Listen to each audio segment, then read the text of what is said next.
সাধারণ জ্ঞানে তুমি যদি অসাধারণ মার্ক তুলতে পারো তাহলে ঢাকা সেন্ট্রাল ইউনিভার্সিটির একটি সিট তোমার হয়ে যাবে। বিলিভ মি, তোমরা যারা মানবিক ইউনিটের আছো তোমাদের কিন্তু সাধারণ জ্ঞানে 50 মার্ক থাকবে।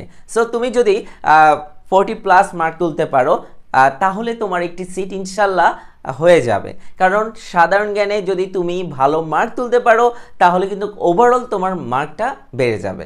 সো প্রিয় শিক্ষার্থী, সাধারণ জ্ঞানে একটু গুরুত্ব বেশি দিতে হবে। তোমাদের হাতে আর একেবারে সময় নেই। সো তোমরা এই অল্প সময়ে সাধারণ জ্ঞানে একটু বেশি জোর দিতে হবে। সাধারণ জ্ঞানগুলো একটু পড়বা ভালো করে। এখন প্রশ্ন হচ্ছে সাধারণ জ্ঞানগুলো তো পড়বো, বাট কোথা থেকে পড়বো? আমি তো সাধারণ জ্ঞান বই খুললেই আমি অজ্ঞান হয়ে যাই। কারণ হচ্ছে এত এত টপিক, আমি আসলে কোথা থেকে শুরু করব, কোনটা পড়লে আমার কমন থাকবে, এই বিষয়গুলো আমি জানি না। সো চিন্তার কোনো কারণে আজকে আমরা তোমাদের জন্য সাধারণ জ্ঞানের ফাইনাল সাজেশন নিয়ে এসেছি। এই টপিকগুলো তোমরা যদি ভালোভাবে পড়ো ইনশাল্লাহ তোমরা সর্বোচ্চ পরিমাণ কমন পাবা, পরীক্ষার হলে তোমরা মিলিয়ে নিবা। সো প্রিয় শিক্ষার্থী, চলো আর দেরি না করে আমরা সাধারণ জ্ঞানের সাজেশনটুকু দিয়ে দিই। এবং তোমাদের কিন্তু আমি প্রত্যেকটা টপিক থেকে কিছু কোয়েশ্চেন তোমাদের আমি ধরবো এবং শেখাবো। এই কোয়েশ্চেনগুলো কিন্তু তোমাদের অনেক ইম্পর্টেন্ট। সো প্রিয় শিক্ষার্থী, তোমরা জানো বাংলাদেশ বিষয়াবলী থেকে তোমাদের কোয়েশ্চেন থাকবে এবং সবচেয়ে বেশি কোয়েশ্চেন কিন্তু বাংলাদেশ বিষয়াবলী থেকেই থাকবে। আন্তর্জাতিক বিষয়াবলী থেকেও থাকবে, দুইটা পার্ট যেহেতু। সো আমরা একটু প্রথমে দেখে নিচ্ছি বাংলাদেশ বিষয়াবলী থেকে আসলে কোন কোন টপিক থেকে কোয়েশ্চেনগুলো থাকতে পারে। যেমন সাম্প্রতিক সাধারণ জ্ঞান থাকবে বাংলাদেশ বিষয়াবলীর, জুলাই অভ্যুত্থান অবশ্যই থাকবে। এটা একটু ভালোভাবে পড়বা, এখান থেকে তোমাদের কোয়েশ্চেন কমন থাকবে, ঠিক আছে। এবং ডক্টর ইউনূস নিয়ে তুমি অবশ্যই পড়বা। পাশাপাশি হচ্ছে তোমরা বর্তমানে বাংলাদেশে যে ধরনের প্রজেক্টগুলো হচ্ছে, পদ্মা সেতু, এগুলো মেট্রো রেল, এগুলো নিয়ে তোমরা অবশ্যই পড়তে হবে। তাহলে এখান থেকে তোমরা কমন পেয়ে যাবা ইনশাল্লাহ। আমাদের সাধারণ জ্ঞানের বাংলাদেশ বিষয়াবলীর একটা ক্লাস আছে, এটা হচ্ছে সাম্প্রতিক সাধারণ জ্ঞান নিয়ে। ওইখান থেকে তোমরা হিউজ পরিমাণ কোয়েশ্চেন কমন পাবা। সো প্রিয় শিক্ষার্থী, দ্বিতীয় যেই বিষয়টা আমরা দেখব সেটা হচ্ছে প্রাচীন বাংলার ইতিহাস। প্রাচীন জনপদ, সবচেয়ে প্রাচীন জনপদ কোনটি? কমেন্টে অ্যান্সার দাও, ঠিক আছে। বাংলার প্রাচীন জনপদ কোনটিকে বলা হয়? সো এরপর আসি মৌর্য যুগ, তারপরে গুপ্ত বংশ, গৌড় বংশ অবশ্যই থাকবে, মোগল সাম্রাজ্য, এখান থেকে কোশ্চেন থাকে। সো একটি কোশ্চেন থাকতে পারে, তোমরা একটু ভালোভাবে পড়বা। ইংরেজ শাসন, ইংরেজরা বাংলাদেশের বাঙালিদের উপর কত বছর শাসন করে এগুলো আমাদের জানতে হবে। পলাশী যুদ্ধ, পলাশী যুদ্ধ কবে সংগঠিত হয় বলো তো, অ্যান্সার দাও সবাই। 1757 সালে। এরপর আসি সিপাহী বিদ্রোহ, এটা নিয়ে কোশ্চেন থাকবে। বাংলার রাজনৈতিক আন্দোলন, আন্দোলনের মধ্যে বঙ্গভঙ্গ আছে, এটা খুবই ইম্পর্টেন্ট। বঙ্গভঙ্গ হচ্ছে কবে? 1905 সালে, তাই না? আর বঙ্গভঙ্গ রদ হচ্ছে 1911 সালে। এগুলো পড়তে হবে। দ্বিজাতি তথ্য, লাহোর প্রস্তাব কবে? 1940 সালে, এটা খুবই ইম্পর্টেন্ট। কয়েকটা কোশ্চেনও শিখিয়ে দিচ্ছি তোমাদের। 50-এর মনন্তর, এগুলো তোমরা ভালোভাবে পড়ে নেবা।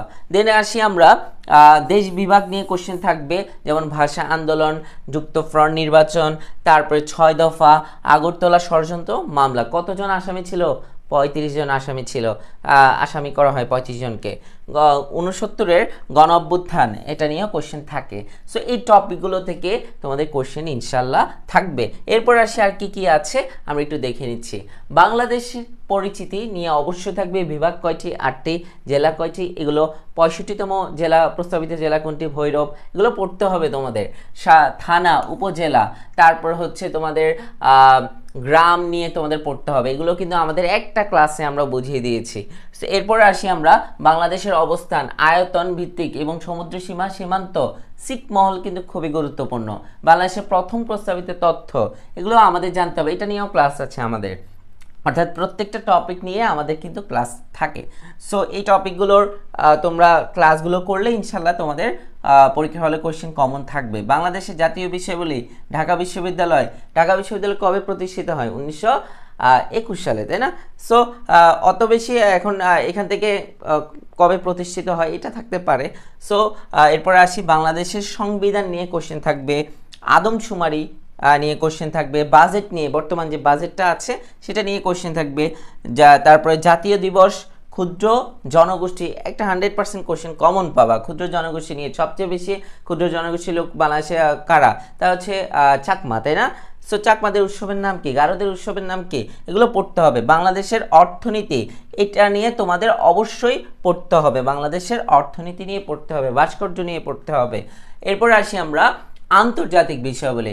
সাম্প্রতিক সাধারণ জ্ঞানগুলো তোমরা পড়বা, কোন সম্মেলন কত তারিখে হয়, এই যে 24-25 সালে, এগুলো একটু ভালোভাবে পড়তে হবে। সো এগুলো তোমরা জানবা। 7টি মহাদেশ নিয়ে জানবা, এশিয়া মহাদেশ, ইউরোপ মহাদেশ, তারপরে প্রাচীন সভ্যতা নিয়ে জানবা। প্রথম বিশ্বযুদ্ধ কবে হয়, 1914 সালে। এরপর দ্বিতীয় বিশ্বযুদ্ধ কবে শুরু হয়, 1939 সালে, শেষ হয় 1946 সালে। এগুলো পড়তে হবে, ঠিক আছে? এগুলো আমরা আমাদের ক্লাসে বুঝিয়ে দিয়েছি। জাতিসংঘ এবং জাতিপুঞ্জ, জাতিপুঞ্জ কবে প্রতিষ্ঠিত হয়, জাতিসংঘ কবে প্রতিষ্ঠিত হয়, জাতিসংঘ কবে প্রতিষ্ঠিত হয়, দেখি কমেন্টে অ্যান্সার দেন তো। 1945 সালে। বিভিন্ন সংস্থা নিয়ে কোশ্চেন থাকবে, বিভিন্ন গোয়েন্দা সংস্থা নিয়ে আমরা বাছাই করে সংস্থাগুলো এবং গোয়েন্দা সংস্থাগুলো ক্লাস দিয়ে থাকি। সো ওই ক্লাসগুলো করলেই হবে। বিপ্লব, রেনেসাঁস, শ্রমিক, শিল্প, আরব বসন্ত ইত্যাদি। তারপর হচ্ছে ভৌগোলিক উপনাম, বিশ্বের বিভিন্ন উপজাতি, বিখ্যাত নদ নদী, খাল এবং হচ্ছে সমুদ্র বন্দর ইত্যাদি, এবং বৃহত্তর এবং ক্ষুদ্রতম দেশ, এগুলো নিয়ে তোমাদের থাকবে কোশ্চেন। ভাষা দিবস, ভাষা দিবস, তারপর হচ্ছে বিমান সংস্থা, বিমানবন্দর, তারপর হচ্ছে সামরিক ঘাঁটি ইত্যাদি নিয়ে কোশ্চেন থাকে। তারপরে বিশ্বের দীর্ঘতম, ক্ষুদ্রতম, বৃহত্তম, উচ্চতম, এগুলো নিয়ে কোশ্চেন থাকবে। আইনসভার রাজধানী এবং মুদ্রা নিয়ে কিন্তু একটা কোশ্চেন থাকে, ঠিক আছে? আচ্ছা বলো তো, রাশিয়ার মুদ্রার নাম কি? রুবল, তাই না? রুবল হচ্ছে রাশিয়ার মুদ্রার নাম।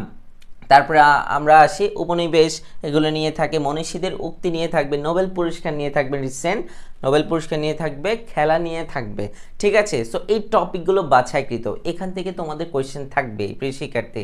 এখন তোমরা চিন্তিত আছো যে এই টপিকগুলো তো তোমরা পেয়ে গেছো, বাট তোমরা বুঝে বুঝে তো পড়তে হবে এবং মুখস্থ রাখতে হবে।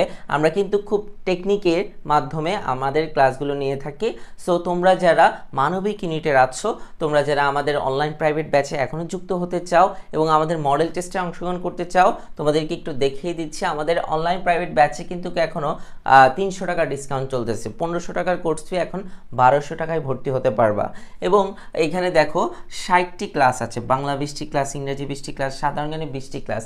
এই 60টা ক্লাসের মধ্যে ইম্পর্টেন্ট টপিক, এই যে সাধারণ জ্ঞানে যে ইম্পর্টেন্ট টপিকগুলো দেখছো না, এগুলোর ক্লাস থাকবে। ইম্পর্টেন্ট টপিকগুলোর ক্লাস কিন্তু আমরা পেয়ে যাব। সো এবং প্রত্যেকটা ক্লাসের লেকচার শিট পাবা, তোমার এক্সট্রা বই কিনা লাগবে না, ঠিক আছে? কোর্স ফি মাত্র এখন 1200 টাকা, ঠিক আছে? আর দেরি করবা না, আজকে ভর্তি হয়ে যাও। এই নাম্বারে আমাদের বিকাশ এবং নগদ নাম্বার, এইটাই আমাদের হোয়াটসঅ্যাপ নাম্বার। তুমি টাকা পাঠিয়ে হোয়াটসঅ্যাপে নক দিলে হবে, বা তুমি আমার সাথে এমনিতে কথা বলতে পারো। এবং তোমরা যারা মডেল টেস্ট দিতে চাচ্ছ, এক্সাম দিতে চাচ্ছ, এক্সাম দিলে তো ভয়ভীতি কমে যাবে, ইম্পর্টেন্ট টপিকগুলো থেকে কোশ্চেন কমন থাকে। সো এই এক্সামটা তোমরা দিতে পারো, মডেল টেস্টটা 30টা মডেল টেস্ট, এখানে প্রায় 3000 প্রশ্ন আছে, কোর্স ফি মাত্র 500 টাকা। সো ভর্তি হতে চাইলে এই নাম্বারে যোগাযোগ করো। এটা হচ্ছে জাস্ট মডেল টেস্টের জন্য, আর ওইটা হচ্ছে আমাদের প্রিমিয়াম ব্যাচ যেখানে ক্লাস থাকবে। সো প্রিয় শিক্ষার্থী, দেরি করো না, হাতে সময় নেই। এখন যদি তুমি গুপ্তি মেরে বসে থেকে যদি ভাবো যে আমার চান্স হয়ে যাবে, তাহলে তুমি আসলে স্বপ্নটা ভুল দেখছো। কারণ এখন কিন্তু সবাই পড়াশোনা করছে এবং এইবার কিন্তু সবচেয়ে বেশি কম্পিটিশন হবে, কোশ্চেনটাও এত সহজ আসবে না, একটু কঠিন আসবে। সুতরাং তোমার প্রস্তুতি নিয়ে রাখতে হবে, তাই না? সো প্রিয় শিক্ষার্থী, আমাদের সাথে যুক্ত হয়ে যাও। ইনশাল্লাহ তুমি আমাদের বিগত বছরে যেমন 7 কলেজে 1400 জন স্টুডেন্ট চান্স পেয়েছে এই পর্যন্ত, 7 কলেজে কিন্তু এখন ঢাকা সেন্ট্রাল ইউনিভার্সিটি, ইনশাল্লাহ এই বছর সর্বোচ্চ সংখ্যক স্টুডেন্ট চান্স পাবে আমাদের প্রাইভেট ব্যাচ থেকে, তুমিও চান্স পাবা। সো সবাই ভালো থাকো, সুস্থ থাকো। আজকে এই পর্যন্ত, আল্লাহ হাফেজ।